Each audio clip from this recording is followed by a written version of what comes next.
Time keeps on slipping, slipping, slipping into the future.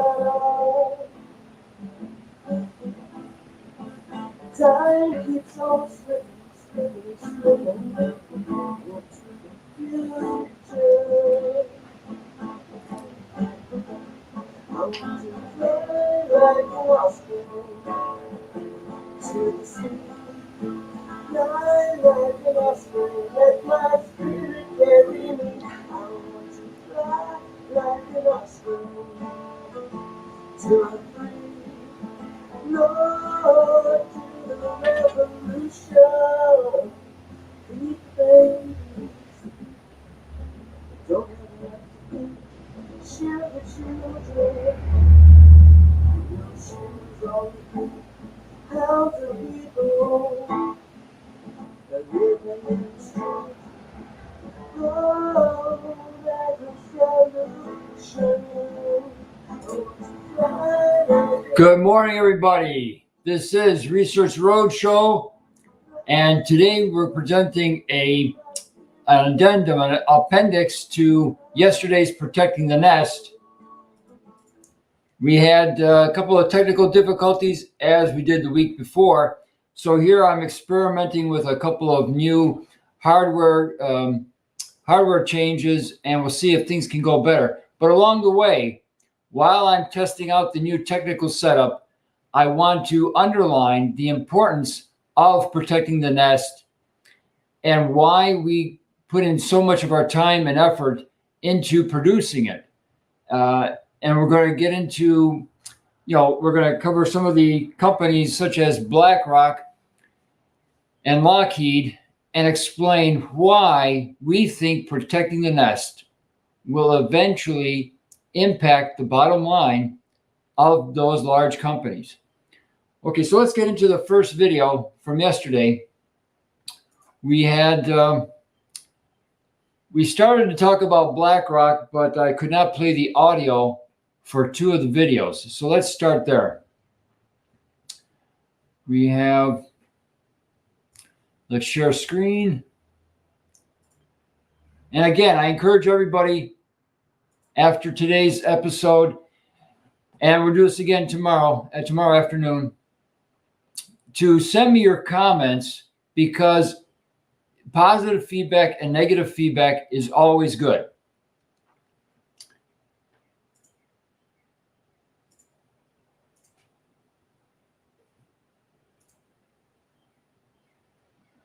BlackRock.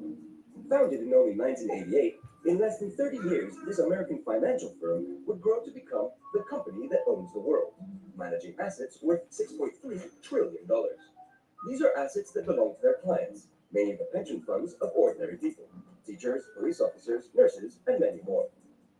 And that's just the beginning. BlackRock has also developed a software platform called Aladdin to perform risk analysis for its clients. It receives sensitive data from banks, insurance companies, and other important institutions. Through Aladdin, BlackRock has insights about the $1 trillion. BlackRock also has shares and voting rights in many of the biggest European companies, in sectors such as energy, oil and gas, transportation, food, and of course, finance. The company holds public debt in the form of bonds and has real estate interests. And still, there's more. Our Rock, you see, wears many hats. Aside from being an investor, it is also an auditor and an advisor. Governments and central banks invite a BlackRock subsidiary called BlackRock Solutions to audit them and to provide advice about the management and rescue of banks. Yet at the same time, BlackRock is often a major shareholder in these same banks. In other words, the company often sits on both sides of the table. BlackRock Solutions gets privileged access to highly sensitive information that could be valuable to BlackRock itself. Does this constitute a conflict of interest? No, says BlackRock, which claims that the company has established Chinese walls between its different subsidiaries. In January 2018, BlackRock's founder and chairman, Larry Fink, sent a letter to all of the CEOs of the companies BlackRock is invested in, asking them to do more than deliver financial performance and make a positive contribution to society. So BlackRock not only owns the world, it also wants to save it.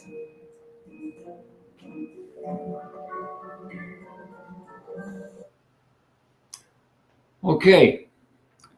That is an introduction to BlackRock, a company that we will be getting into more and more, both during our broadcasts and during our Citizens Intel Zoom meetings. That again is the one of the largest companies, if not the largest financial company in the world, and they have a very heavy footprint in Washington, D.C., on Capitol Hill, and in New York City, in San Francisco, and many other parts of the world. And could BlackRock be a factor in the social ills that we're seeing? The great Norman Smith opened up today's show with Fly Like an Osprey, and he talked about there is a solution to all of these problems. We can feed the hungry. We can put a roof over the head of the homeless and help them to recover all of their faculties and to reinstate them as fully fledged members of society. There are solutions, but there are people and institutions that are working contrary to the general will of the American people in getting those solutions out there. Protecting the nest is a very key part of letting people understand why the solutions already presented are not being put into force. Okay, let's play the next video. Again, this is a BlackRock. It deals with BlackRock, but it gets into a little bit more than just the fact that they're a financial heavyweight.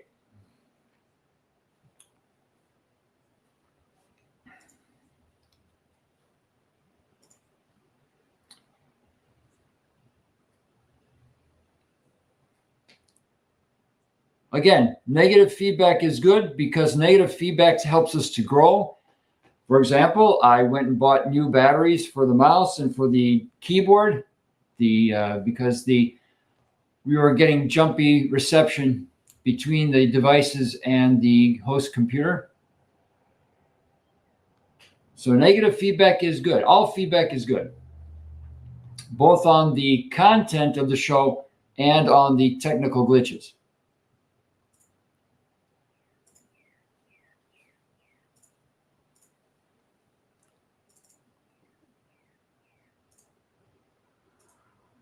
I don't got to do all the talking in the world, but here's the research more on who BlackRock is if you don't know.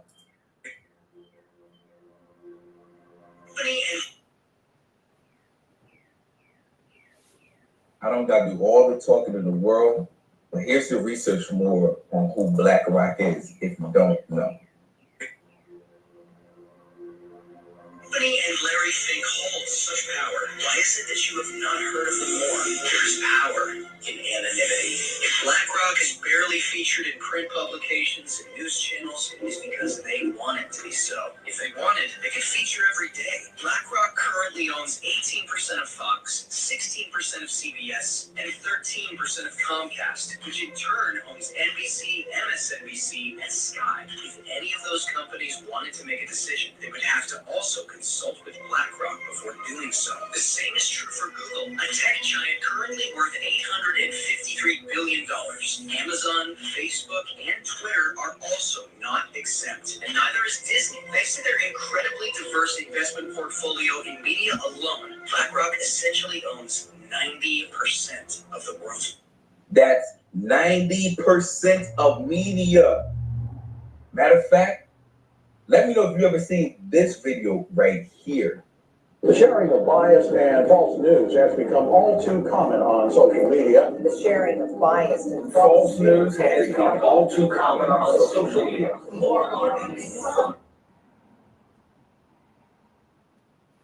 Okay, so I'm going to pause it right there. I'll get back to that clip about the media outlets in just a second. I just want to underline what he just said. BlackRock everyone says, well, BlackRock is a big financial company, they're a Wall Street company, but not many people know that BlackRock effectively controls, or has very heavy input into 90% of the media outlets in North America, in Europe, in Africa, in Asia, everywhere, in almost every country. BlackRock has a good say in what goes on the air and what doesn't go on the air. And in the alternative media. We'll get into that later in the week, like around Thursday. Also in the alternative media. We're gonna go after some of the alt media, especially the alt-right, that do get some input to their broadcasts from BlackRock and affiliates. Okay, let's go back to that. Some media outlets are just giving you false information, because that is a very good video. Everyone should see that. Again, I'm adjusting my technical parameters as we go here, so please bear with.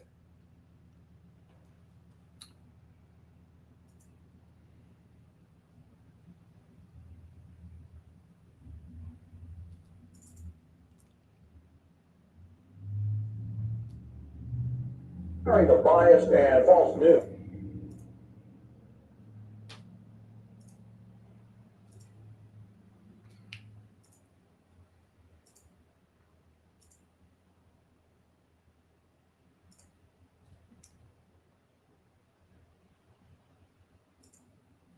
The biased and false news has become all too common on social media. The sharing of biased and False news has become all too common on social media. more alarming. Some media outlets are true without checking facts first. Unfortunately, some members of the media use their platforms to push their own personal bias and agenda control exactly one unique way, and this is extremely dangerous to our democracy. This is extremely dangerous to our democracy. This is extremely dangerous to our democracy. This is extremely dangerous to our democracy. This is extremely dangerous to our democracy. This is extremely dangerous to our democracy. Okay, let's go back to that. It's very important for the next segment that you understand that these people are reading from a teleprompter. They are not saying these things of their own volition. To our democracy. This is extremely dangerous to our democracy. This is extremely dangerous to our democracy. This is extremely dangerous to our democracy. This is extremely dangerous to our democracy. This is extremely dangerous to our democracy. Okay, now I'm going to show another clip. A very good clip that Amber Connor found a couple days ago. And I want to show the parallels between this clip and what you just saw. Nine news anchors telling you that this is extremely dangerous to our democracy. But I find that this gentleman, who's very popular with many Ospreys, and I understand I'm going to get a lot of flack for this, but he is doing exactly, he's reading from a teleprompter, and he's doing exactly what those 9 news anchors did. For a receptor to gain entry into the human cells. That's okay. The proof. It's the spike protein from coronavirus obtained Here we go. For the purpose of, quote, EcoHealth plan to sequence the spike protein from coronavirus obtained from bats for the purpose of, quote, creating mutants to identify how significantly each would need to evolve to use ACE2, ACE2, which I think a technical name for a receptor to gain entry into the human cells. I like how he says ACE is the technical name. ACE2, which I think a technical name for a receptor to gain entry into the human cells. That's the proof. That's gain of function. I mean, I never thought to call gain of function manufactured viruses as mutants. Well, that's what they were calling it in government documents. And it's not like I'm making this up. As I said, we asked for these records back in December 2021, and we specifically asked for all records submitted by the EcoHealth Alliance to NIH or its sub-agencies related to the grant number and list the grant number, titled Understanding the Risk of Bat Coronavirus Emergence during the term of the grant. So we already knew this grant described and involved gain of function research from other documents. But Okay, let's stop share there and get into the second part of his presentation. Now, I know I can hear many of you saying, John, Tom Fitton just said gain of function is bad, Fauci bad, so he's got to be a great guy. He's got to be a real American. But he is doing exactly what those 9 news anchors were doing in the previous video. Let's get into a second part. And I'm just going to play 2 more minutes. But on Wednesday, I'm going to watch party this video of Tom Fitton and 3 others like it and explain exactly, surgically, what's going on with every phrase.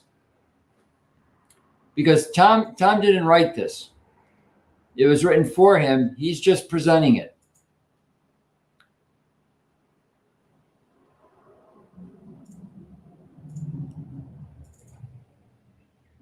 doubt or pretend excuses they had that this wasn't gain of function.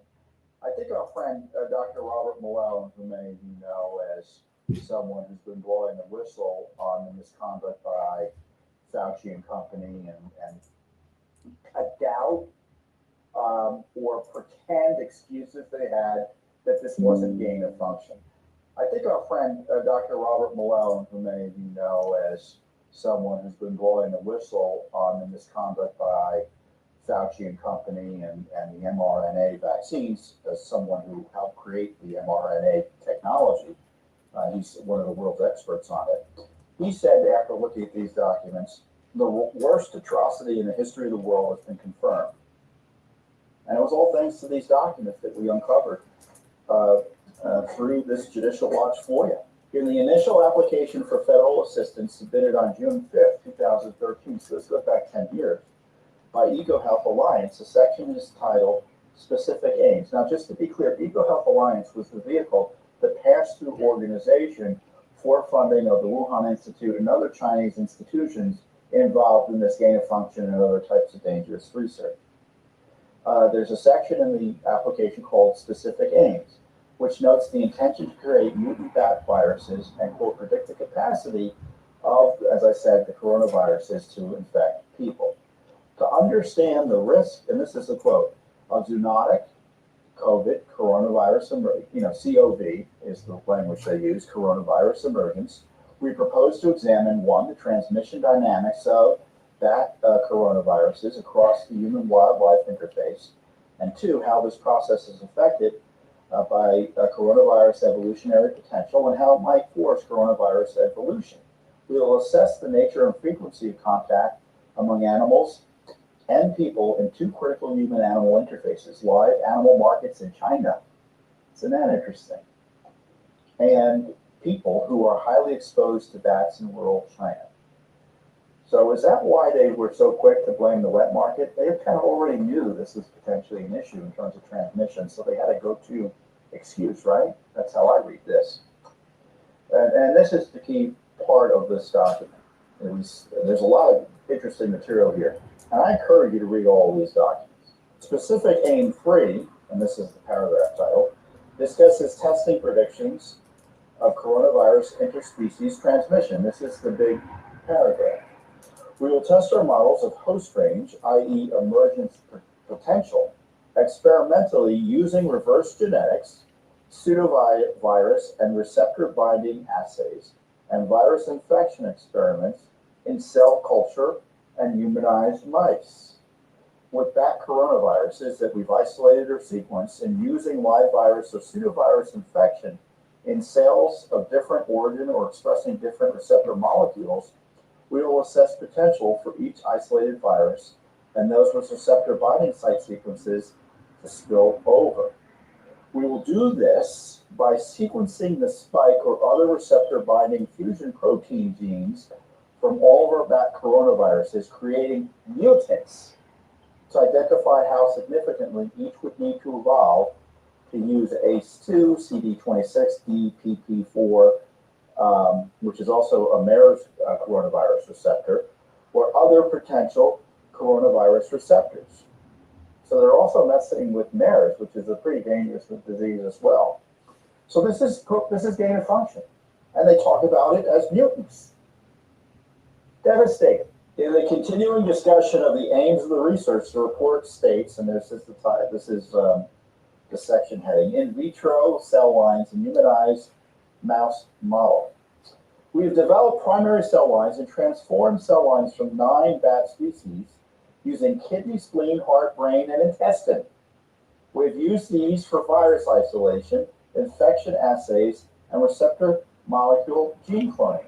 We also have a large number of cell lines from humans and animals that we will use for virus infectivity assays. We obtain a letter of support from Dr. Ralph Barrick, one of the key folks involved with gain of function, who was keen to collaborate with us initially to infect his humanized mouse model with our bat SARS-like coronavirus that uses ACE2 and subsequently to use other coronaviruses that we identify.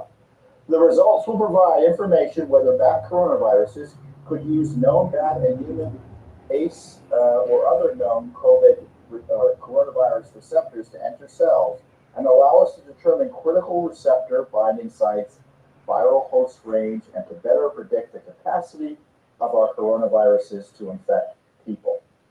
Gain of function to infect people.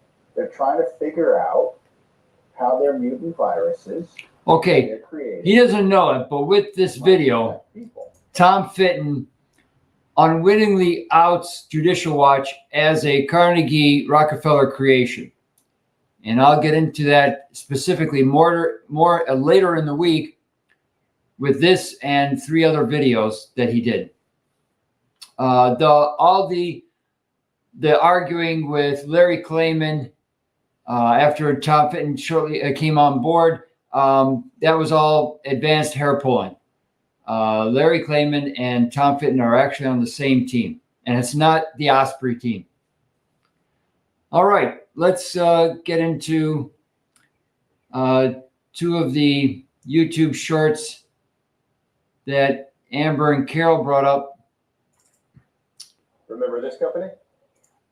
One is the effect of patents on what you can and cannot buy to protect your or your children's health. It's amazing what you can get a patent for, or how long they can continue a patent for 30, 40, 50 years, just by making very hairline tweaks in the recipe.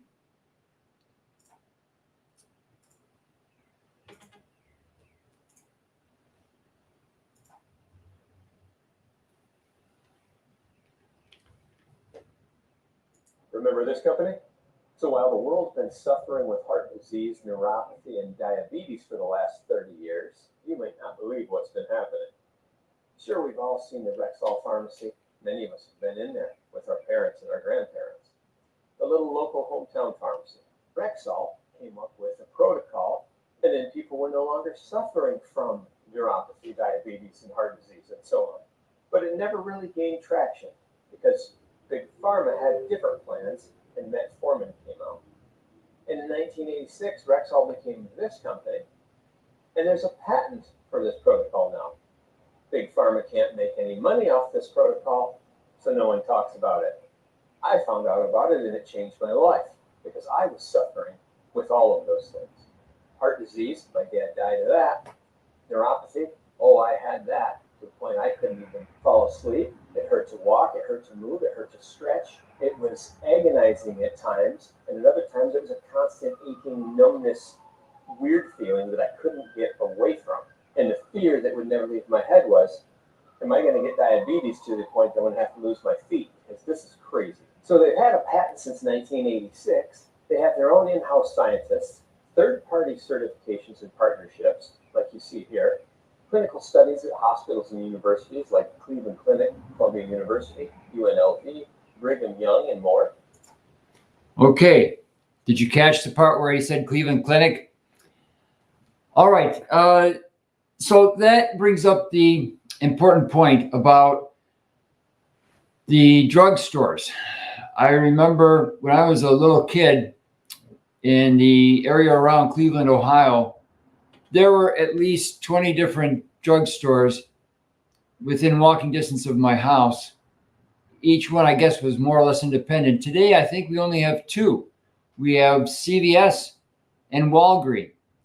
How did they, and I guess Walmart Pharmacy, how did all of those drugstores disappear into thin air? That is also a point that we're going to address in later in the week, probably next week. That is an important point because you trusted, once upon a time, you trusted your local druggist or pharmacist to do the right thing, and he knew you personally, right? You'd come into him for, especially my parents with 8 kids, they were in the pharmacy quite a bit. And at one point, I think the local pharmacist even had a parking spot reserved for my folks. Anyway, the patents are key. And I have read quite a number of patents cover to cover over the past 20 years. And we'll get into why I think that the ability to patent drugs has a severe downside for humanity.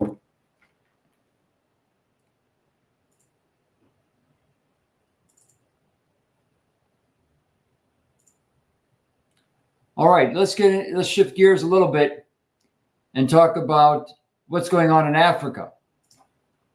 A lot of Americans don't have any clue what's going on in Africa until there's a war. Like after the invasion of Libya, then they started to investigate a little bit. But generally, and keep in mind that the African continent is almost 4 times the land area, the geographical area of the continental United States.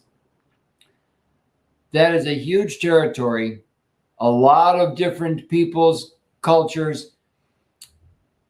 It's very important that Americans begin to wake up as to what's actually happening in various African countries. And here's a good example of what Americans do not know.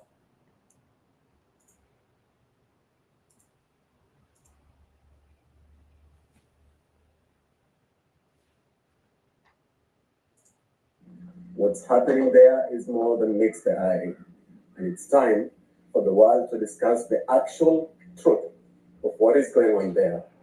America and Russia are at it again, just as they did 6 years ago during the Cold War, when they fought proxy wars right here in Africa, leading to the death of thousands of innocent Africans.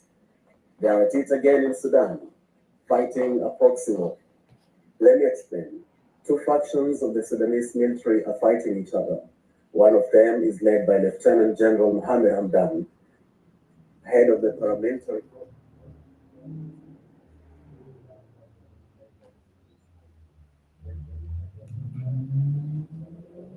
So why are they fighting? This is where Russia and USA come into the picture. You see, in the last couple of months, Russia has finalized a deal with Sudan to establish Russia's naval base in Sudan's Red Sea coast. America is not too happy with that. Actually, they're furious. America's ambassador to Sudan, John Godfrey, expressly warned Sudan not to seal that deal with Russia, but they're going ahead and doing just that. And so when the paramilitary unit began fighting the other faction of the army, that wasn't happening in a vacuum. The big problem is that you're not going to hear this in the mainstream media.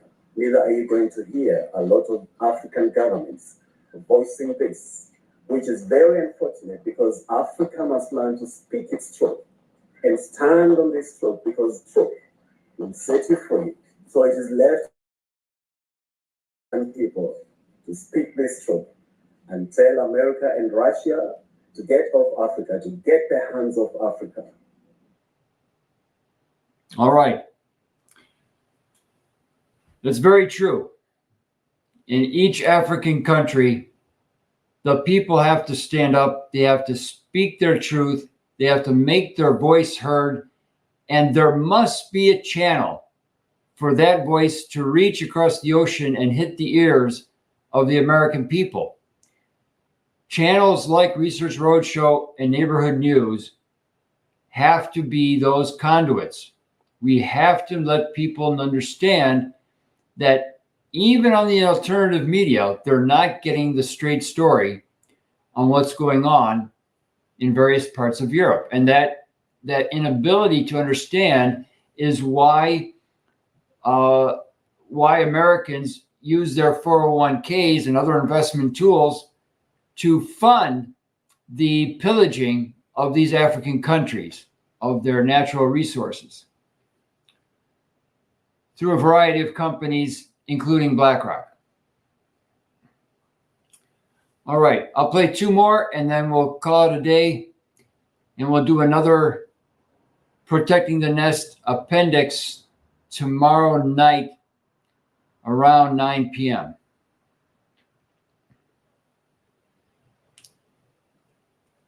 Let's stop this one. Share screen. Again, please send me your comments as to the content. If you don't understand why protecting the nest is so important, ask me various questions, and then I or Carol or Amber or Tara will respond. For technical glitches, again, I will do my best to respond to them. Usually it's just a question of knowing. For example, someone has to tell me that your mic was muted at this point, or you didn't hit the right button at that point, and then I can take corrective action.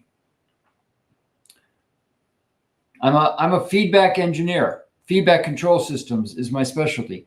I need feedback. That's how I work. All right, where did my screen go? All right, let's do Jim Jordan and Nadler. This is another one that we have to watch party. It's more like a 2-hour video, but I think we should dedicate an hour, a little more than an hour, to watch partying it.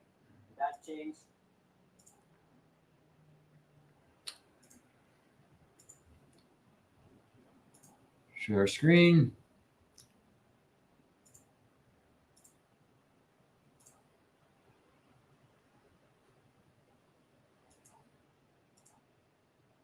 That's not how it's supposed to work in our great country. Congress writes the laws and the executive branch enforces them. Here, the executive branch has taken power from Congress in deciding what the law should be, and that they change themselves with enforcement. Charge themselves with enforcement, excuse me.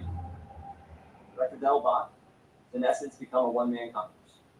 Notably, this decision runs counter to the ATF decision under President Obama. I'm sorry. That a firearm equipped with I'm not even playing it. was, quote, would not be subject to the National Firearms Act. And that's not how it's supposed to work in our great country. Sorry about that, ladies and gentlemen. And the executive branch enforces them. Here, the executive branch has taken power from Congress in deciding what the law should be, and that they change themselves with enforcement. Charge themselves with enforcement, excuse me. Director Delbach, in essence, become a one-man Congress. Notably, this decision runs counter to the ATF decision under President Obama in 2012 that a firearm equipped with a stabilizing brace was, quote, would not be subject to the National Firearms Act and those controls. An independent analysis of financial harm to the firearms industry from the pistol brace ban has been estimated to exceed $1 billion. Law-abiding firearm owners rely on this ruling for a decade before having the rug pulled out from under them this year by Director Delbach's ATF. And it's not just with the stabilizing brace rule that the ATF is attacking the Second Amendment. They've also targeted firearms businesses by creating pretenses to shut them down. New classifications are left purposely broad and allow the ATF to revoke the licenses of FFLs for simple technical and non-material paperwork violations. In 2022, ATF revoked over 90 licenses, more than any year since 2006. This is an attack on the Second Amendment, pure and simple, plain and simple. And I want to thank Director Delbach for appearing before us today. We look forward to hearing from him and us taking our questions. With that, I would yield to the ranking member for his opening statement. Thank you, Mr. Chairman. Let me begin by first apologizing for the slander we heard this morning directed at one of the great public servants of our time, Dr. Anthony Fauci.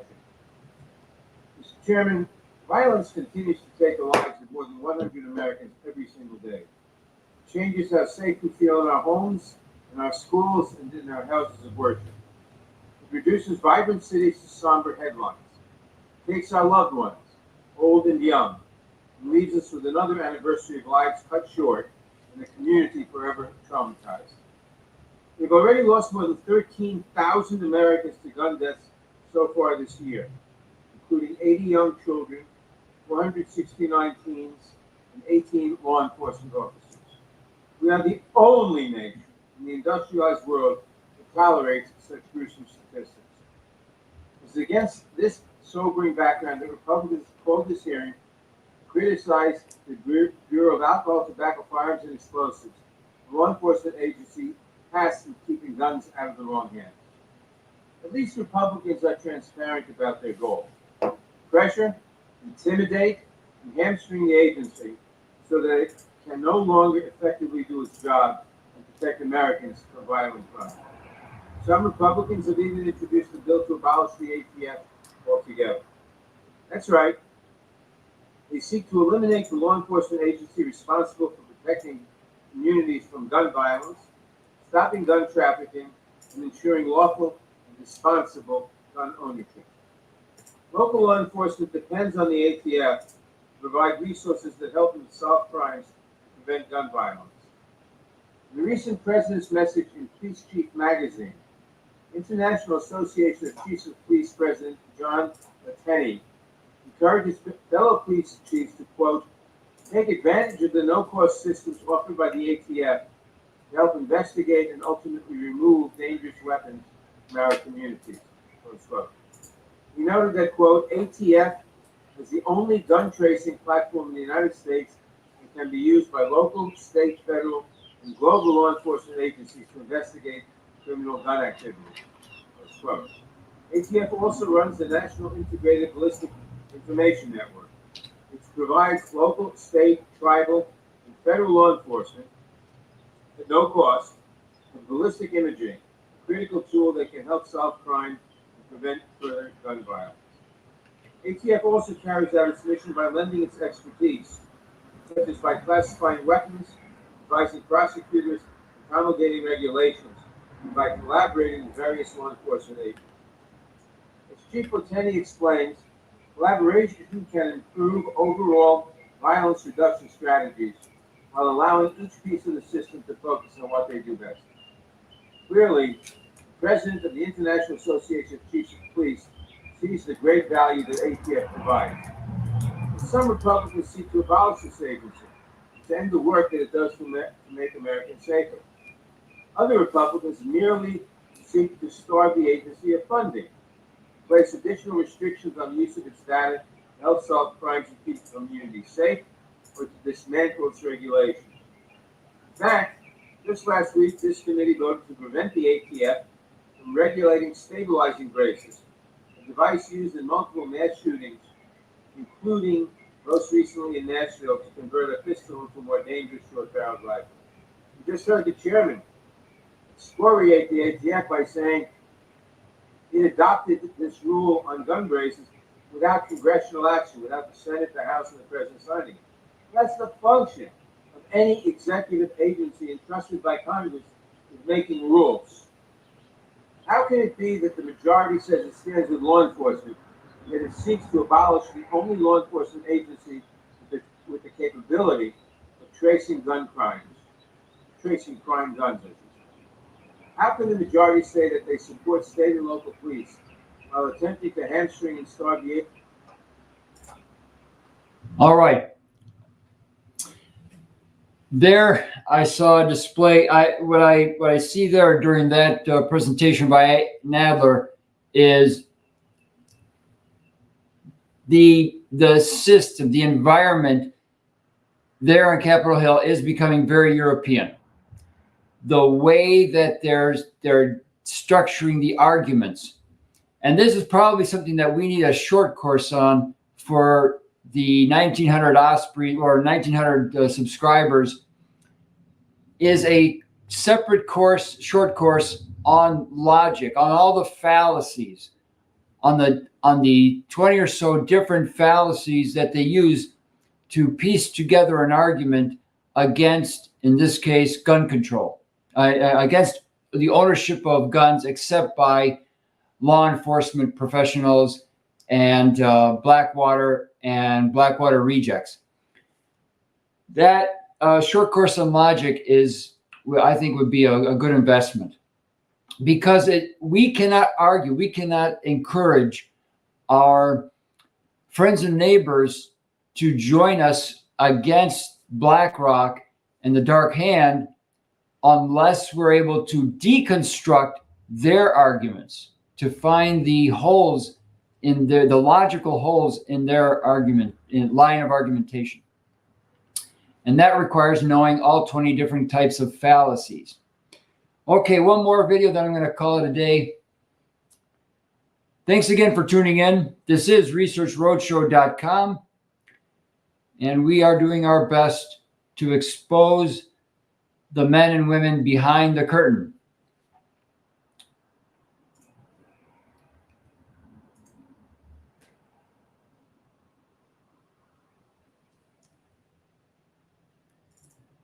Okay, I found this one fascinating. I'm very happy.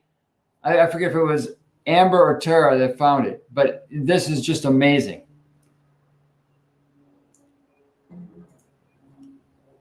Again, I didn't show it. All right, share screen. In today's episode of Doctors Should Believe Women. So in the last couple In today's episode of Doctors Should Believe Women, this is amazing, and I'll explain why after.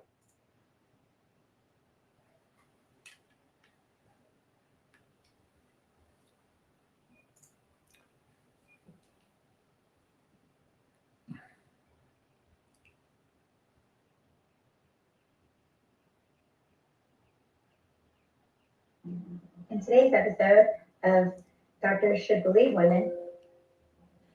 So in the last couple weeks, I've had that TikTok sent to me, I don't know how many times, by people who know my situation. And yesterday I saw a TikTok of a woman who had this unique medical thing where when she opened her mouth, her eyelid would raise. And she posted about it, and she'd never heard what it was or a name or didn't know anything about it. And suddenly the TikTok community did what the TikTok community does. And all sorts of people were saying, hey, this is what it is, and I have it too. So because doctors don't listen and because she had good success, I'm going to give it a shot. Buckle in for story time. So 3 weeks ago, I went to the emergency room with what I thought was an ovarian cyst. It was an ovarian cyst. It was the worst pain I have ever had in my life. And I told the doctor that I had had a hysterectomy 9 years ago. They took out my uterus and my fallopian tubes, but they left my ovaries. Bam, ovarian cyst. I read the radiology report before the doctor ever talked to me, and I saw measurements for a uterus. I don't have a uterus. I have a radiology report from almost 9 years ago that talks about my uterus being removed, and I have a CT scan from 3 years ago that doesn't identify a uterus. And So I said, hey, I don't have a uterus. And the ER doctor argued with the radiologist about whether or not I had a uterus, but he swears he saw a uterus on my internal sonogram. So fast forward to 2 days later, I'm still in excruciating pain. My doctor says, go to this ER because I'm affiliated with them. And so I go in and I have another internal sonogram, and I tell the sonogram tech I had a hysterectomy 9 years ago. And she said, are you sure? Because I see a uterus. I was sobbing at that point from the pain and from the sheer, there's no way. So I have a CT scan, and guess what they found? A uterus. So 2020, I had no uterus. 2023, I suddenly have a uterus. Like my doctor says, uterus isn't like a tail, it doesn't just grow back. So has anyone else ever had this kind of experience where you have something show up that resembles a uterus, but you shouldn't?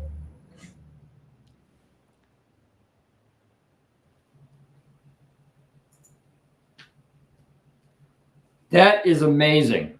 That is really amazing. And it bolsters the argument that Mark Kulak made back in, I think it was on March 4th, during our Zoom call of March 4th. The human body is amazing.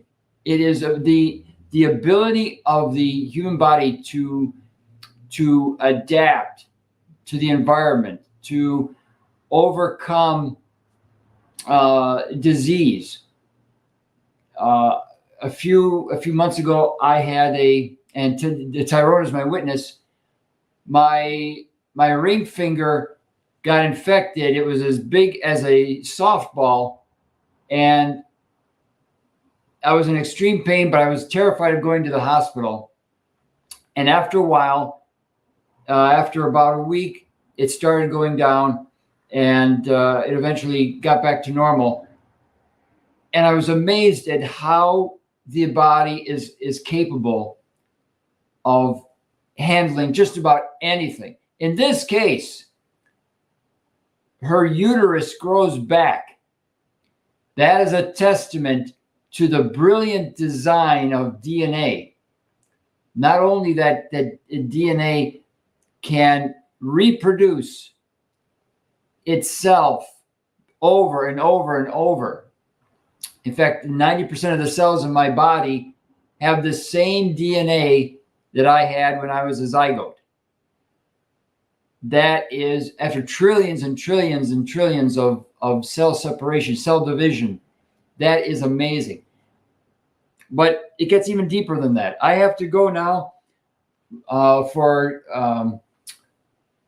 schedule issues, but I'm going to come back to this issue of how DNA actually works again and describe why at MIT they push so heavily to get everyone's arm injected, and that it wasn't sufficient to do it through food. Anyway, thank you for tuning in today. Please send me your comments and questions. We'll do this again tomorrow at 9 o'clock. I'll have another set of technical parameters to experiment with, and I'll try to once again argue why protecting the nest is so important. Thank you, ladies and gentlemen. I'll see you tomorrow.